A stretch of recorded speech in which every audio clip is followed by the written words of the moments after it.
Hey guys, welcome back for today's video. So today I'm going to show you how to erase game app data and free up some storage space. It's very simple. To do so, you just go to settings, click on general and iPhone storage. So as you can see, my storage space is almost all fully utilized. I only have like 2 gigabytes left. You can delete photos, backup photos, anything like that. But this time we're going to target our applications. Applications is the orange bar. So to do so, we're going to offload the apps, meaning we're going to temporarily erase the game app data.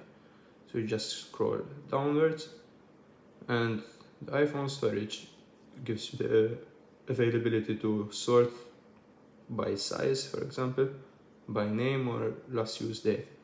Sort always by size.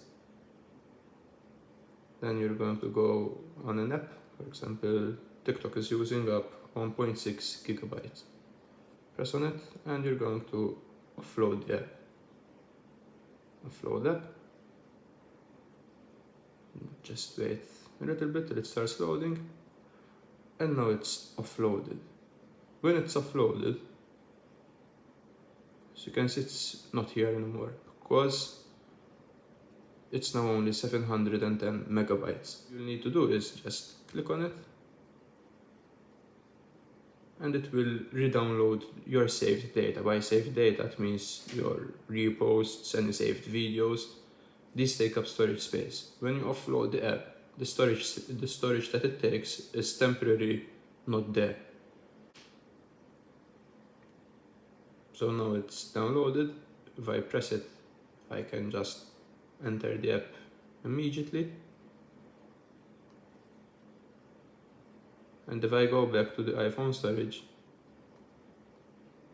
you'll see that TikTok is back. So all the previous data you had installed is still there.